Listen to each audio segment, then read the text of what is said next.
Buildings on fire. The Situationist International and the Red Army faction.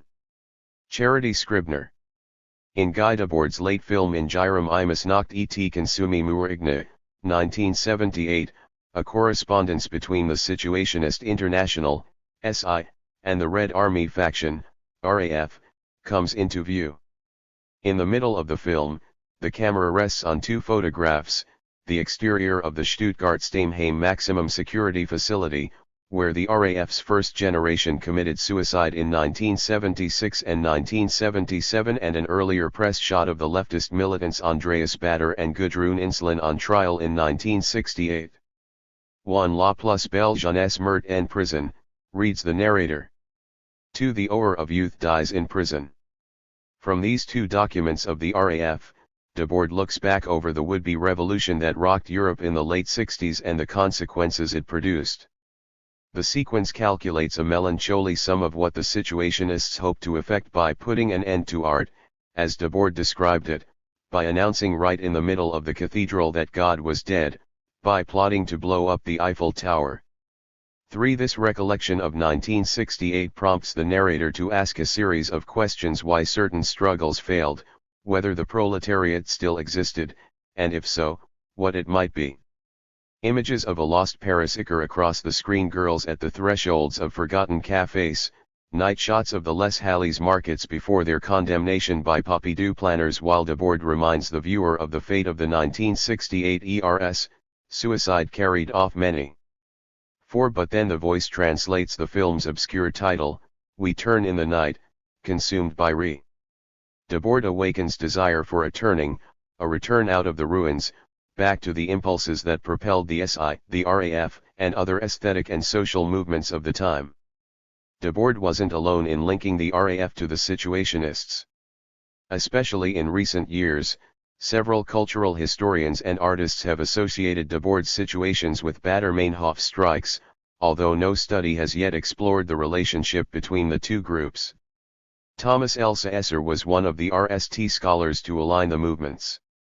In an essay on the mediation of the RAF in television and film, he identifies the common ground occupied by artists and activists in post-war Europe and brings the SI into his analysis. 5. Both the Situationists and the RAF worked to disrupt the complacencies of liberal democracy, sometimes taking similar approaches. They drew from the arsenals of anarchism and Marxism and tested their powers in the modern cityscapes that post-war planners brought to life. The SI wanted to screen their aesthetic imagination onto modern Paris, the RAF took refuge in the high-rises of Frankfurt and Hamburg to plot their terror on the German public. Members of both groups were alert to the politics of the image. They worked both with and against the popular press and broadcast television. But whereas Debord critiqued the society of the spectacle, the condition in which capital accumulates and becomes image, the leaders of the RAF became fodder for the media machine, leaving a legacy heavy on style but light on political analysis. An adequate comparison of the RAF and the SI must discern the correspondences between their conceptual and tactical programs. It must also establish the tension between militarization and the radical thought of ethical militants that Emily Apter has recently elaborated. 6. To this end, this essay explores how the SI and the RAF's different definitions of autonomy produce divergent modes of resistance. Debord articulated an institutional critique of the culture industry and reactivated the modernist critical impulse. The RAF, meanwhile, rejected theoretical reflection in favor of direct action. Their intellectual backlash threatened to enemy fascism. 7. The German militants took what they considered to be a concrete and practical approach to revolution, but their attempts to gain autonomy ended, paradoxically, in the spectacle that Debord had already analyzed. The situation. As Europe recovered from World War II, it encountered challenges to its imperial powers, altered its modes of statecraft, and rushed into technological modernization. The Situationists and the RAF both responded to this historical moment, but their initial impulses and dispositions contrasted. Taking an early interest in the ideas of Henri Lefebvre, the SI used his analysis of alienation in everyday life to sharpen their critiques of the built environment. Debord and Raoul Vaneigem, in particular, saw the city as a prime locus of social transformation and envisioned alternative psychogeographies. Condemning the architecture of Le Corbusier and other modernists, they raged against the apartment blocks that were rapidly standardizing French cities and denounced the autoroutes that seemed engineered to level all cultural and historical difference. Debord pitched the program of détournement, or artful diversion, to skew both the Cartesian grids that formatted French cities and the lives that were led in them.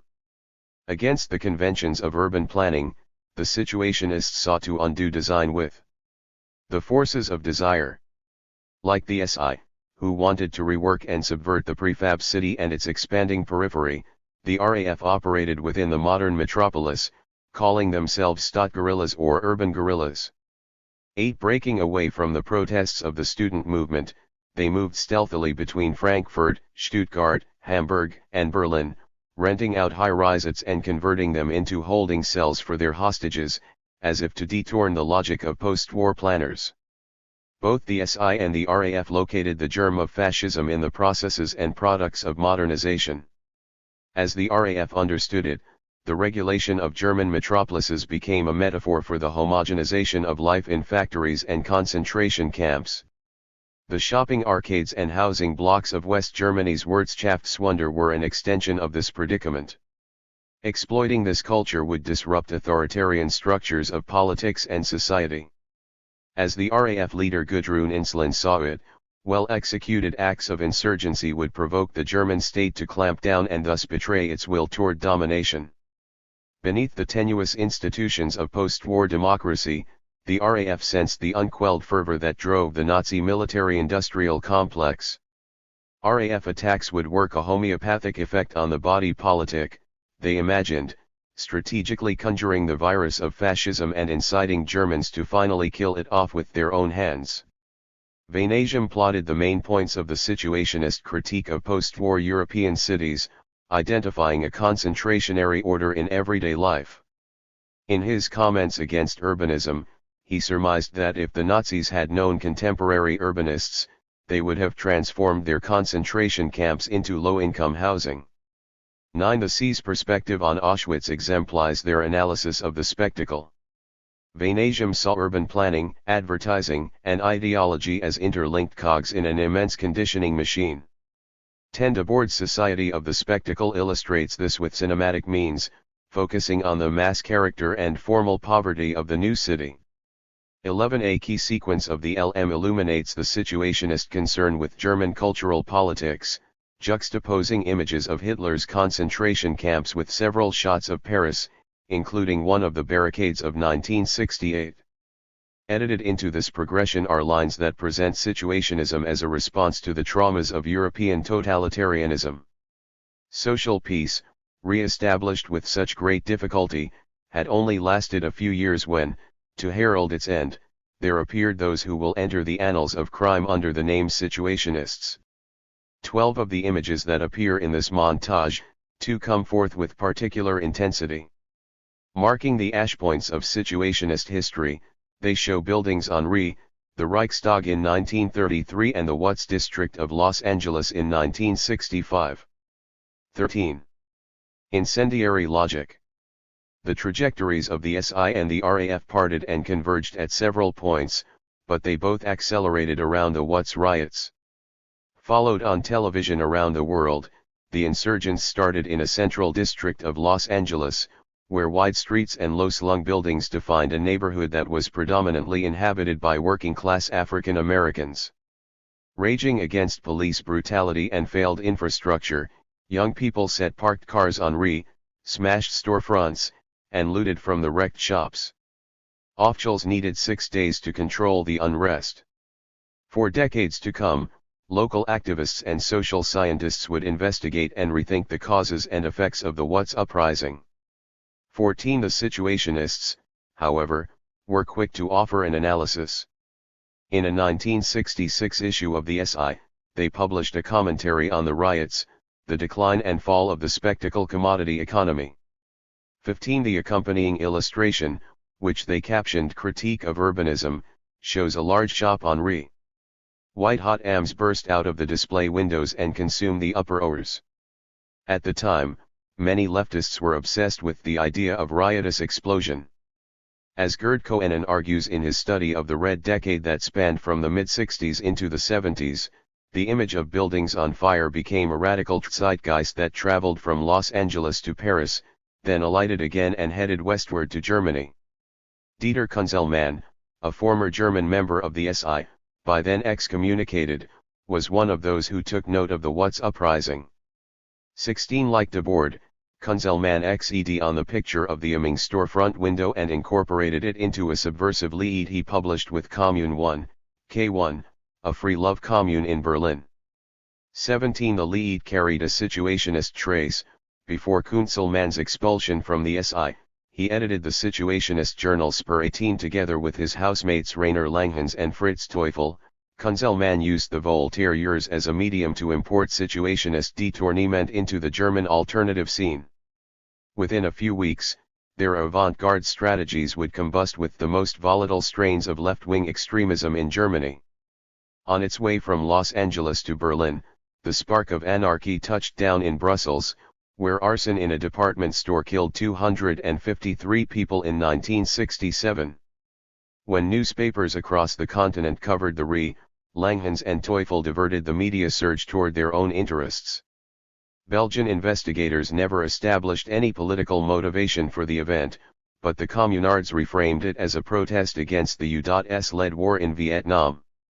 The arson was intended, they argued, to bring the war home, to lift the spell of apathy that had settled on post-war Europe. Under the rubric, "When will Berlin's department stores burn?" Langhans and Teufel encouraged the K1 audience to at least imagine anarchy in the Federal Republic, if not necessarily to unleash it, for the first time in a European metropolis. A burning department store with burning people inside is giving us that crackling Vietnam feeling. That feeling that we in Berlin have missed up to now. Now Brussels has given us the only answer: burn, department store, burn. 19 Commune 1 circulated the Lied, but none of the members felt moved to act, choosing instead to return to the concerns of the cooperative. However, Andreas Bader and Gudrun Inslen, who had close contacts with K1, were turned on by the incendiary rhetoric. Less than 2 weeks after the Lied's publication, they traveled from Frankfurt to Berlin and told the Commune of their plans to play with in German department stores. 20 On the way back, they equipped themselves with homemade explosives and detonators. Bader and Inslen cruised the Zeil, Frankfurt's High Street, and Nally entered the Kaufhaus Schneider. Near closing time, when the crowds had thinned, they lodged bombs in the showrooms, a display case in ladies' apparel, a reproduction Biedermeier cabinet in home furnishings. More bombs were then deposited in the nearby Kaufhof department store. At midnight, as planned, the bombs detonated, engulfing the shop owners in arms and sounding alarms across the city. The next day, the fire headlined local papers. Although the arson endangered several individuals in the vicinity of the stores, no one, in the end, sustained injury. Insurance companies bore the costs of repair, DM 282,339 for the Kaufhaus Schneider, DM 390,865 for the Kaufhof. Within days, Inslen and Bader were tracked down and arrested, their hearing set for October 1968.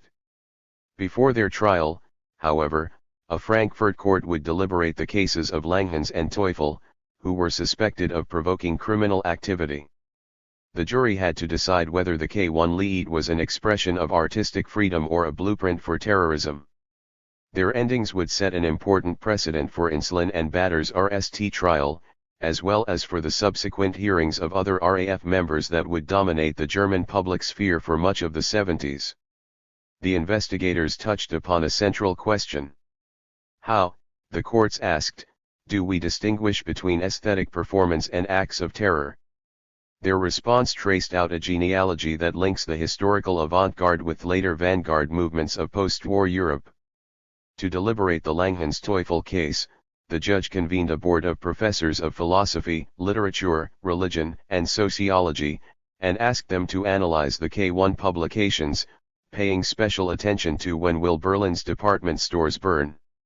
The panel's assessment placed the text within an intellectual eld that encompassed Germany's great thinkers as well as some of the most advanced tendencies in continental philosophy. The experts began by engaging two discourses, Schiller's and Kant's classical definitions of beauty, on one side, and Sartre's arguments for critical engagement, on the other. They surveyed Kant's critique of judgment, presenting his concept of art as purposive without purpose, and contrasted it to Sartre's existentialist insistence on the fundamentally social and political nature of all cultural production. 21 Having established this distinction, the experts tried to measure the aesthetic merit of the K1 articles and determine the extent to which they might have provoked Bader and Inslin. They prefaced their excursus with a pointed question about the text's seriousness or Ernsthaftigkeit. 22 Taking the panel's query as their cue, Langhans and Teufel interrupted the proceedings with an outcry. Anyone who feels he's been provoked to arson is a fool, the communards quipped. And certainly this court has distinguished itself in that regard. 23 The parodic interjection prodded the experts' testimony toward the most telling moment of the trial, shifting their reactions from the broader frame of aesthetic theory to the legacy of surrealism. For the duration of their testimony, the expert panel endeavored to delineate the filiations between the article and Europe's historical avant-garde. This move would eventually exculpate Langhans and Teufel. The experts designated the K1 Lied as a surrealist document, a call for literary imitation, not a terrorist instruction manual. When the judge asked them to substantiate their claim, the panelists offered a definition of surrealism in their words, an inutial, Paris-based movement with unique stylistic devices, Stilmitteln, and explained that, among other rhetorical instruments, the surrealists' primary strategy was the provocative call for acts of violence. 24 To distinguish provocation from prescription, Jacob Taubes, the professor of hermeneutics and Judaic studies, paraphrased Raymond Queneau's conceptual program for surrealism. Among all conditions, the surrealist revolution does not want to change material, visible relations. Much more than this, it wants to set into play the thinking of every single individual. 25 Ultimately, the panel convinced the judge that when will Berlin's department stores burn, posed no material threat to the German public. Langhans and Teufel were dismissed, but their case was nonetheless inscribed with a subversive signature. Before the conclusion of the trial, the experts read out a passage from the Second Surrealist Manifesto, 1930, emphasizing what is perhaps André Breton's most infamous mandate: the simplest surrealist act consists of dashing down into the street, pistol in hand, and ring blindly, as fast as you can pull the trigger, into the crowd. Anyone who, at least once in his life, has not dreamed of thus putting an end to the petty system of debasement and cretinization in effect has a well-deemed place in that crowd, with his belly at barrel level. 26 The citation of the manifesto in the austere quarters of the Frankfurt court triggered a minor convulsion of surrealist energies, as the captive audience heard Breton's challenge and gasped. There, if nowhere else, art had been forced into life. Commune 1 had channeled the surrealist impulse. Soon, the RAF would recharge it as political violence. Aesthetics and, internal, politics. Bader and Inslin's case would also turn on the axis of aesthetics and politics. Their hearing illuminated the points of rupture that distinguished the Zielres from the Situationist project. It also disclosed the correspondences that linked the arson to the subsequent escalation of RAF violence. When Bader and Inslin appeared before the court, echoes of the K1 leaflet case reverberated in the chamber. The defendants seemed to enjoy their spot in the limelight, wearing hip leather outfits and playing schoolroom games when the proceedings dragged. In her testimony, Inslin explained that she and Bader hadn't intended to endanger human life, only to damage property in protest against the Vietnam War. The two had pursued other channels of political dissent, but as the violence increased in Southeast Asia they had to resort to more radical means. We have found that words are useless without action, Inslin argued. 27 Putting their wager in these terms, insulin marked a fundamental departure from the situationist interventions of Commune 1. Whereas the RAF turned to armed struggle, K1 kept to a more aesthetic practice. For insulin, this rupture was deliberate. While awaiting trial, she explained to a court-appointed psychiatrist that she was determined to effect social changes in Germany and, eventually, the rest of the world. Her mission was political and economic, not an artistic experiment. "We don't want to be just a page in the history of culture," Insulin insisted. 28 Despite such anti-aesthetic pronouncements, the European avant-garde did, in fact, cast a long shadow on the RAF, particularly in the group's early years. Key members of the RAF were active in the visual and performing arts, creating a counterculture that linked major German cities. Andreas Bader belonged to Fassbinder's circle of filmmakers and admirers in Munich. 29 Holger Main studied cinema at the Hochschule für Bild und Kunst in Hamburg, where he knew the filmmaker Harun Faraki. Horst Sohnlein directed the Action Theater in Munich. In 1968, after laying the bombs that would start the Frankfurt fires, Insulin and Bader spent the evening at the Club Voltaire, a locale that associated itself with the Dadaists' Cabaret Voltaire in Zurich. As the RAF developed, however, they made conscious efforts to distinguish themselves as a militant vanguard with an agenda separate from the aesthetic avant-garde. A few minutes after the bombs went off in the Frankfurt department stores, a woman, possibly Insulin, telephoned the German press agency to make this distinction clear. Not wanting their act to be seen as a mere happening, she called the res a political act of revenge. 30 How do the department store bombings in Frankfurt go into the relationship between the SI and the RAF? When Insulin and Bader set fire to the Frankfurt Zeil, they diverted and distorted the situationist strategies of Commune 1 into a program of vanguard militancy. This statement is accurate, yet it suggests that the SI limited its agenda to aesthetics while the RAF's motivations were purely political. In fact, the two groups operated on both levels. Aesthetic and political drives inflected them at different times and in different ways. Although the SI made its most significant interventions in the fields of visual culture and critical theory, Debord, in particular, tended to privilege the group's political identity over and against its aesthetic inclinations. At moments when the SI came to crisis, Debord would reach, rhetorically, for his revolver, first reiterating the movement's political premises, then dramatically expelling offensive members from the inner circle. The SI reinvented itself through such rejections, dissolving its links to the periphery and tempering an ever harder core. 31 They studiously avoided denning the term situationism, but such acts of size Zion nonetheless articulated a negative aesthetic with a force to match any manifesto. These moves also changed the group's rhetoric, such that it approached the overtly political tenor of the RAF's later communiques. At the start, the situationists saw architecture and urbanism as the prime instruments to channel radical desire. But artists and architects were the RST to be ejected from the SI. Simon Sadler argues that Debord and the other hardliners eventually turned away from material questions of spatial location and decor and concerned themselves more with formal and conceptual matters. Soon they came to regard the situation itself as pure revolutionary consciousness. 32 RAF insiders chose more brutal methods of expulsion. When Ingeborg Bars tried to defect in 1972, they assassinated her. The SI distanced itself from terrorist actions, affirming in a 1964 statement that they would only organize the detonation of social unrest. The free explosion, they asserted, must escape us and any other control forever. 33 But as Tom McDonough has demonstrated, this stance didn't mean that the situationists simply privileged thought over practice. 34 Rather, they resisted the conditions of terrorist organizations, the obsession with operational details, the need for secrecy, and strove to balance their means and ends. 35 Thus, the SI oriented itself toward the public interest.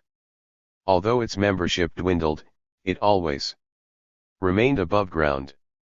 Several issues of SI, including that which contained the decline and fall of the spectacle commodity economy, evince the group's interest in the social repercussions of their initiatives.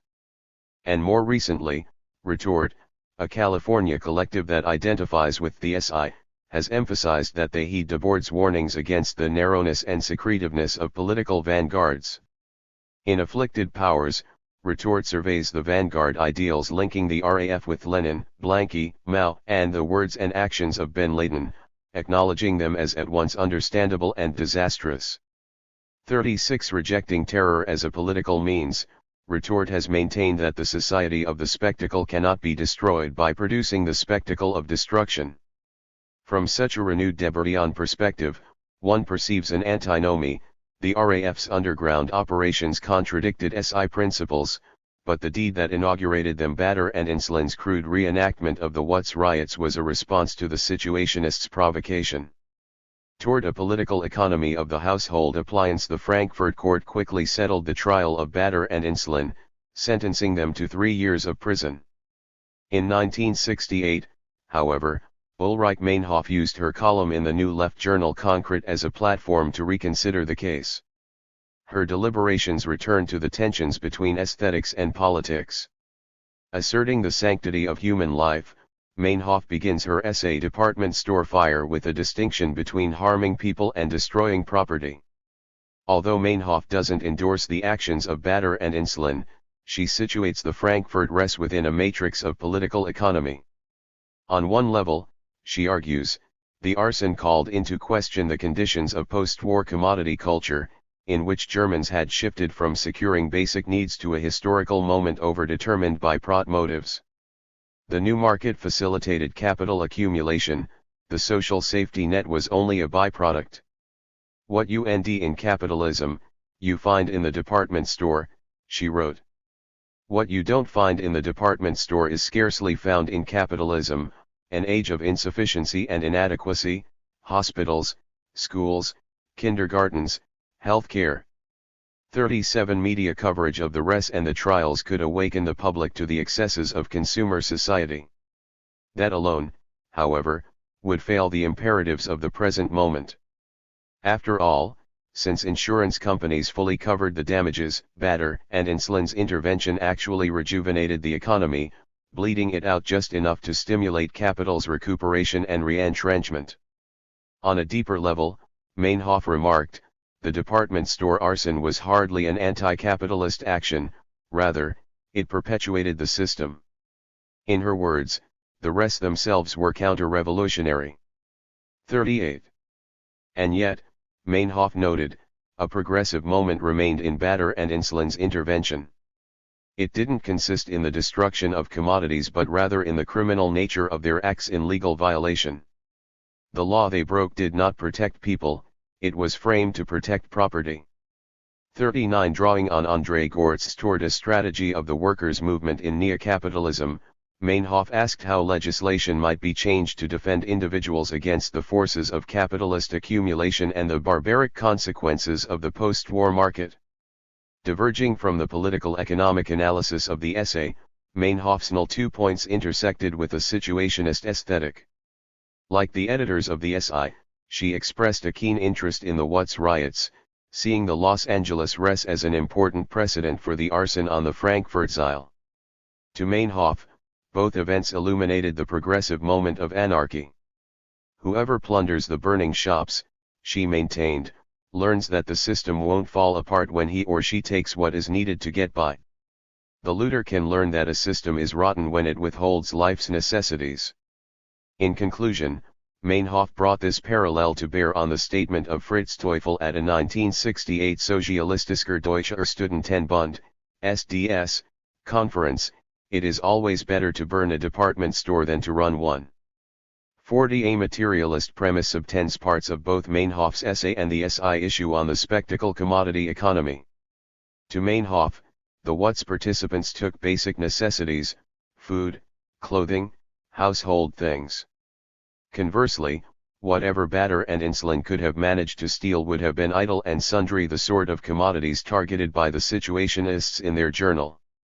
Yet, as Meinhof remarked parenthetically, there was one important exception, dishwashers. 41 She detailed how demographers had demonstrated that a substantial portion of working, married women in Germany didn't have the dishwashers they needed. Not only the expense prohibited their acquisition but, frankly, their sheer weight. This, Meinhof suggested, kept the Frankfurt militants from stealing the valued household appliances and delivering them to working wives.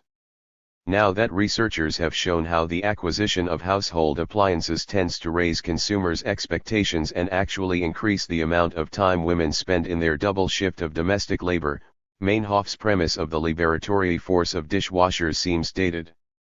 The message of the department store fires wouldn't carry far enough, Meinhof concluded, because it limited the public's focus to the order of the spectacle economy. The matter of real needs remained repressed. Perhaps this insight contributed to Meinhof's decision, a few years later, to turn the RAF into a terrorist cell. The Situationists developed a more conceptual critique of the Watts riots, taking up not the dishwasher but rather the household air conditioner as their Scribner buildings on fire, the Situationist International and the Red Army faction. 41. Object of interest. 42 To the Situationists, the Watts rioters brought about the RST rebellion in history to justify itself with the argument that there was no air conditioning during a heat wave. 43 The larceny of such modern conveniences proved the point of the Situationist program. Comfort, they wrote, will never be comfortable enough for those who seek what is not on the market. 44 Watts residents rebelled against the subordination of consumers to commodity values, they refuted the market's oppressive rationality. The theft of appliances by people whose homes weren't properly electrified, the SI maintained, rendered the best image of the lie of affiance transformed into a truth in play. 45 Looted, merchandise can be subverted and refunctioned. Purchased with legal tender, it is fetishized as a status symbol. These two perspectives on the Los Angeles uprising distinguish the RAF's relative pragmatism at least in the early years from the Situationist imagination. Whereas Meinhof identified the materialist issues at hand, the Situationists' decline and fall appreciated the symbolism of Watts residents stealing electrical appliances during a blackout. In a 1953 essay, the Situationist Ivan Kcheglov had anticipated the rioters' subversive desires and scorned the utilitarian drive of most post-war society. Presented with the alternative of love or a garbage disposal unit, he complained, young people of all countries have chosen the garbage disposal unit. 46 Kcheglov's early visions of playful sprees and dancing in the streets, however, differed from the actual program Debord and Company developed over the next 20 years. Subsequent issues of the SI advanced an ever more totalizing critique. Refusing reform, the Situationists disregarded the shifting terms of new social movements. Thus they were blind to the feminist critique that Meinhof introduced in Department Store Fire. 47. The spectacle. In their own ways, both the SI and the RAF warned against the lure of the spectacle. But a striking contrast lay in their different relationships to the media. Especially in the 70s, the RAF's principal interlocutors were news editors and producers. Meinhof, Bader, and Inslin played to the media, prefacing their acts of subterfuge with telephone calls to news bureaus. When the second generation, still at large, resorted to kidnapping, they mobilized new technologies to pull off their plans. The RAF made media history in 1977 when they took the industrialist Hans Martin Schleyer hostage and videotaped his forced testimony in the so-called People's Prison. Turning their camera into a weapon, they opened a new aperture for terrorism, and we can trace the technologies of today's Iraqi insurgents back to this foundational moment. In the RAF's self-production, Schleyer sits before the group's machine gun insignia, atoning for his Nazi past and pleading for government cooperation with the militants. The tapes became part of the RAF's discursive apparatus. The RAF revolution would be televised, or it would not be. The Situationists, by contrast, resisted mediatization, aiming instead at its negation. A line from Debord's In Jairam Ima seems to address the RAF tactic of playing to the press. This society signs a sort of peace treaty with its most outspoken enemies by giving them a spot in its spectacle. 48 Caught in the limelight of the German media, the RAF lost some of its sharp edges. If television and tabloids didn't exactly domesticate its armed struggle, they lent a certain glamour and dynamism to the movement. Both women and men of the RAF and Commune 1 attracted the camera's eye.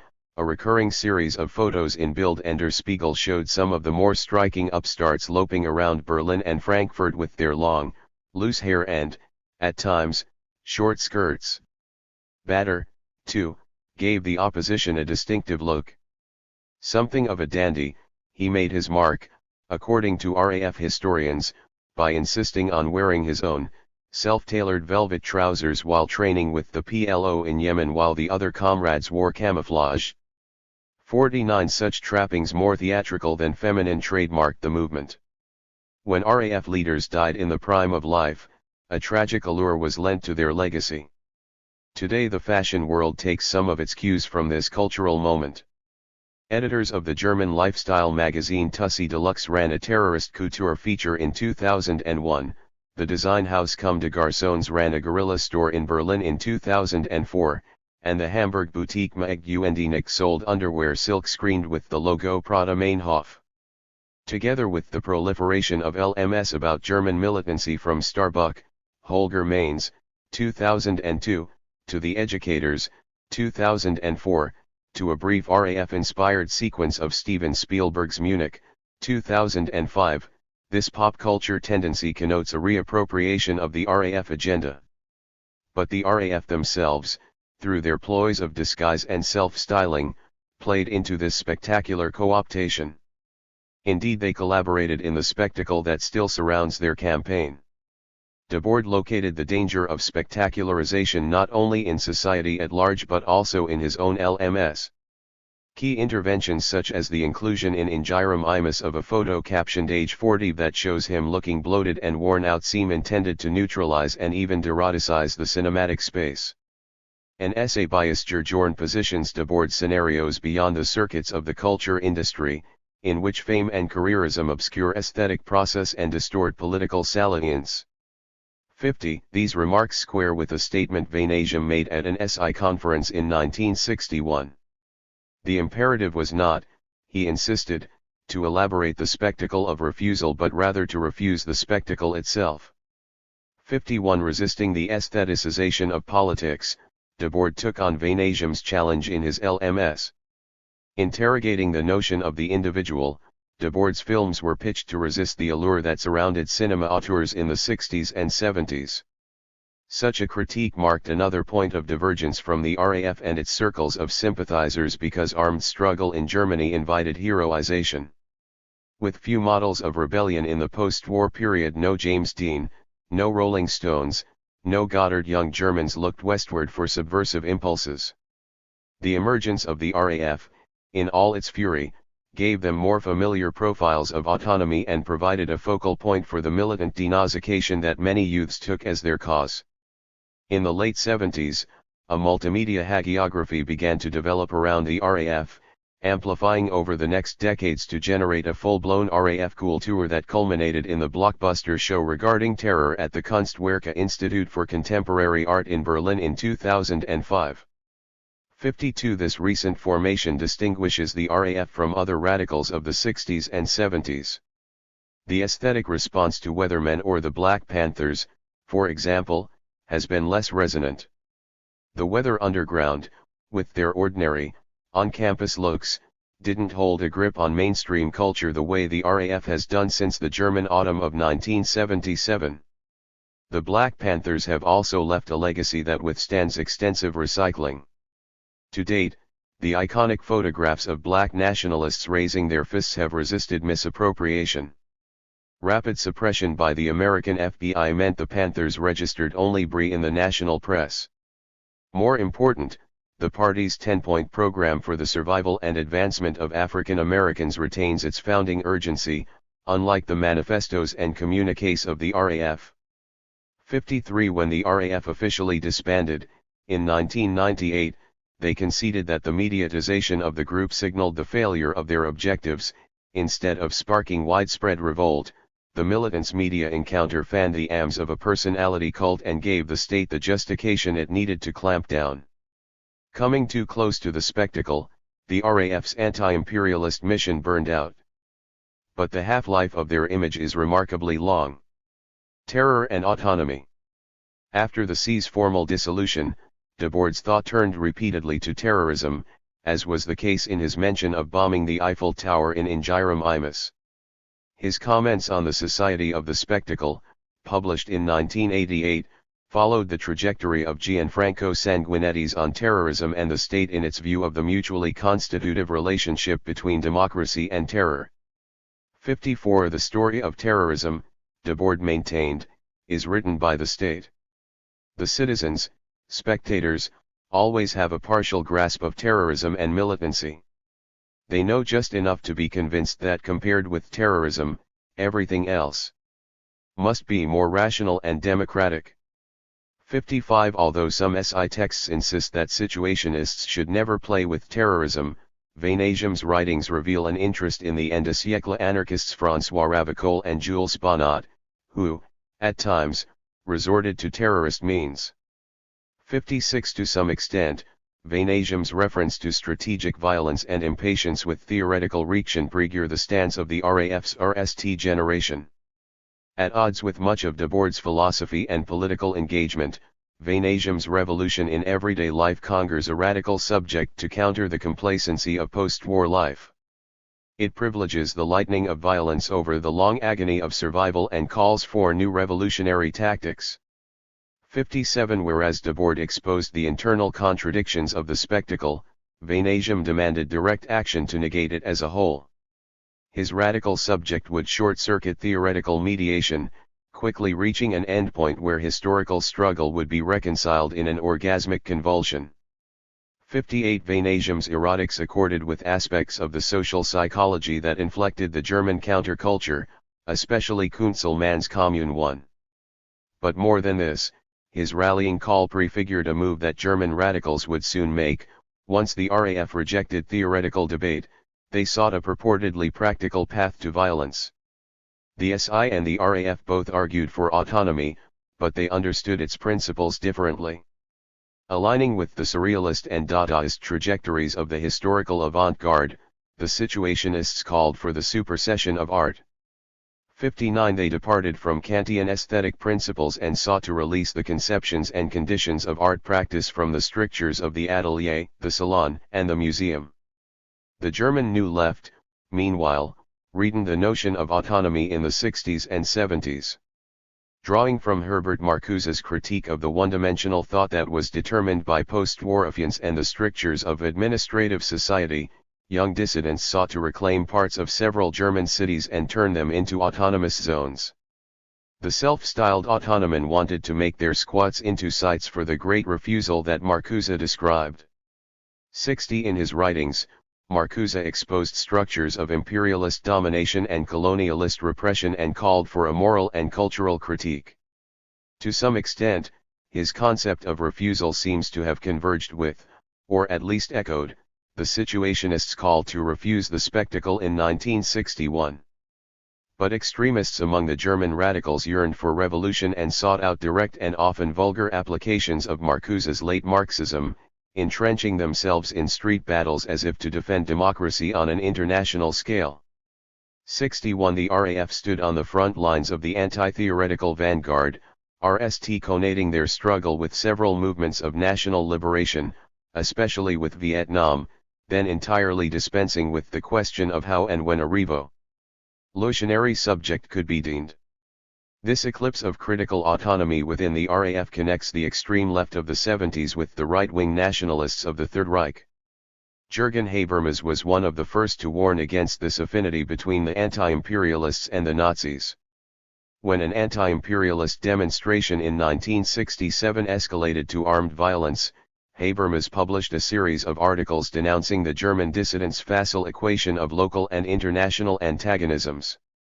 62. Although he shared their outrage at any use of repression in the name of freedom, he warned against the radicals' emotional identification with other oppressed groups, including the blacks in urban slums. As Habermas explained, the situations in Vietnam, Los Angeles, and Germany were as incomparable as the problems that each posed and the tactics that each demanded. 63 Some of the extra-parliamentary opposition were alert to this criticism. Others, especially those who splintered into militant groups like the RAF and the June 2 movement, Bewegung to Juni, rallied around a distorted sense of internationalism. 64 In a prescient essay of 1968 published 2 years before the RAF came into formal existence, Habermas diagnosed the increasingly brutal uprisings of students and other radicals as masochistic. Condemning their attempts to trigger state violence, he denounced the militants' agenda, seeing in it the potential for leftist fascism. 65 Although Marcuse, among Frankfurt School thinkers, was the closest ally of the New Left, even he conceded that Germany didn't present the objective conditions for social revolution. Indeed, ultra-leftists such as the RAF seemed to confuse regression with revolution, blindly demanding the primacy of action over and against theoretical development. This slant, Theodor Adorno maintained in an exchange with Marcuse, did, in fact, portend a leftist fascism. Denying that the radicals could somehow fast-forward Germany to a more democratic state, he charted parallels between them and the Nazi generations of the 30s. Both movements stifled debate and insisted upon technocratic formalism, and most alarming, the radicals' pro-Palestinian agenda was approaching anti-Semitism. Indeed, as Wolfgang Kraushaar demonstrates, Dieter Kunzelmann staged an attack on a Jewish community center on November 9, 1969. Together with the group Tupamaros West Berlin, he planted a bomb in the Berlin Center before a memorial ceremony for Kristallnacht in 1939. Although the device never detonated, Kunzelmann's plan nevertheless signaled the anti-Semitic charge of some German militancy in the post-war years. 66 For Adorno, the New Left was mixed with a dram of madness, in which the totalitarian resided not simply as a repercussion but in its very telos.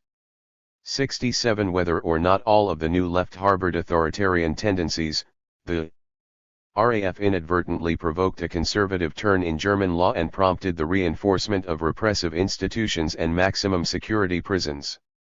68 The Situationists, meanwhile, were concerned to critique the built environment. Vainasium once claimed that there was no such thing as situationism, not even a situationist work of art. This statement had rhetorical force when he made it in 1961, and, in retrospect, the dematerialized condition of the SI seems to speak the clearest truth about the group's vision. The Situationists contributed to the cultural revolution that attended the uprising of May 1968, but, as historians have demonstrated, the events were produced by multiple agents, most of which had a more diversely popular base than the SI. 69 Thus, Kristen Ross argues, Debordes claims that he chose the time and direction of the Paris revolts, amount to political illiteracy and megalomania. 70 The May events made the Society of the Spectacle known and read. Indeed, most readers turned to SI texts after the uprising in an attempt to make sense of what had happened. 71 If the Situationist legacy seems transitory, ephemeral, contingent, RAF actions, on the other hand, broke German law and transgressed the internalized boundaries of the middle classes. As a result, their social interventions can be more substantively documented than those of the SI. The least we can say about the RAF is that they left Germany with a hulking paradox. Stammheim endures as the most concrete precipitate of their actions. Dissolution. The two statements of the Cs and the RAF's dissolution present another moment of contrast. By the early 70s, Debordes had pruned the SI to the quick, and internal disputes foreclosed any viable future for the SI as an organized movement. A 1972 document by Debordes and Sanguinetti titled The Real Size Zion in the International acknowledged this fractiousness, but, over and against this, it emphasized the new conditions of critique. It located the revolutionary impulses that, to their minds, continued to course through culture and society. Debordes and Sanguinetti drew from early SI texts to justify their dissolution. The Situationists had long expected that cultural revolution would make redundant their strategies of détournement. Now the public no longer considered improbable the subversion of the spectacle. As viewers took more cynical views of the icons of modernity, the Situationist project became less urgent. 72 The SI itself, Debord and Sanguinetti insisted, amounted to nothing more than the concentrated expression of a historical subversion that is everywhere. 73 The RAF's dissolution was predicated by abrupt fragmentation. Well before the moment the RAF formally disbanded, the movement found itself marginalized. Its first generation of leaders had been dead for 2 decades, 9 core members were still doing time in German prisons, but many RAF members remained actively at large well into the 90s. In the first decade of post-communist unification, the RAF assassinated Dietleff Wetter, the director of the Treuhand Anstalt Corporation responsible for privatizing East German concerns, and issued communiques justifying the movement's continued existence. When they released a statement titled "The Urban Guerrilla is History" to Reuters in 1998, the RAF elaborated a partial self-critique. Although the authors tried to justify their attempts in the 70s to free RAF prisoners from torture, they conceded that most members had lost sight of the social revolutionary dimension of their struggle and become mired in internal politics. In trying to reject the conditions of German liberal democracy, the RAF had broken off its relationship to society as a whole. Soon their energies were directed exclusively toward tactical violence. The task of addressing political and cultural processes which, they admitted, should have been the precondition for any new revolutionary project fell by the wayside. 74 Setting the endpoint of urban guerrilla history, the authors of the RAF's dissolution statement gained a belated purchase on post-war German militancy. What the communiqué brought into view was that the RAF had wagered their lives and those of their victims before developing a viable alternative to West Germany's Gewaltmonopol, or exclusive right to wield violence. Instead of undertaking the protracted labor of seeking new ideas for the process of liberation, they accelerated a violent implosion. 75 Seeking to destroy the state's dominance, the RAF increased the intensity of its attacks but did not attend to the cultural consensus between the state and the society. Without revolutionary consciousness in the general public, the militant's social impact would be self-limiting. What remains? How to compare the ends of the RAF to those of the SI, each movement's goals and the cultural and political effects of their dissolution. While it was active, the RAF took 34 lives. 76 Such results can be quantified and registered, but the broader social effects defy precise calculation. The core period of RAF interventions was between 1972 and 1977, but the residues of this time remain strong. The effects of the movement are both material and discursive. Elsa Esser asks whether we can argue that despite its very real victims, the armed struggle that gripped Germany in the 70s was essentially symbolic. 77 To a considerable extent, the meaning of German militancy was enacted and disseminated by the government and media. Answering the RAF's provocations, the public coined the symbolism of the movement. To extend and develop Elsiersers. Apparently rhetorical question, did the RAF exploit the conditions of spectacle society or reinforce them? To commit symbolic violence is to refunction the spectacle so that it breaks the circuits of commodification. As a result, sites of political contestation once suppressed or obscured by systems of domination are disclosed. The RAF failed to make the sort of critical interventions first imagined by Debord. Bader, Meinhof, and Insulin hoped to transform the post-war status quo, but their assaults backfired. Not only did they give German forces the grounds to tighten controls, their acts served as prime media feed. When the militants lost interest in journalistic agitations and spontaneous acts of civil disobedience, they resorted to violence and played into the hands of their opponents. Setting re to the Frankfurt department store, the RAF entered the media spectacle. 78 In their hopes for global revolution, Europe's radicals of the 60s and 70s sought to link subversive energies from city to city. But the Watts riots disclosed the differences between the vanguard and avant-garde factions that would diminish the left's power in decades to come. From the fires of Los Angeles, the Situationists gleaned that social change had ignited and would transform the world. Having met its task, the SI could dissolve. But the RAF derived another lesson from Watts. They tried to advance revolution from underground but ended up burying it. Traces of the RAF persist in a wide range of material substrates, from the lightweight cotton of radical chic T-shirts to the reinforced concrete of Stamheim. But the SI is everywhere and nowhere at once. They seem to have fulfilled the prescriptions they made from their earliest appearances to their null statement of dissolution. Deborde's prohibition against the screening of his LMS made situationism clandestine and inaccessible. And yet the obscurity of these vestiges is countered by an aura that surrounds the SI legacy. In the wake of Deborde's suicide, many have picked up and extended the situationist current. The movement's concepts and practices are open to contest and further elaboration, as seen in the work of artists such as Pierre Huyghe, Philippe Parreno, and Thomas Hirschhorn, as well as in the initiatives of the Retort Group. The RAF, meanwhile, came to a deadlock.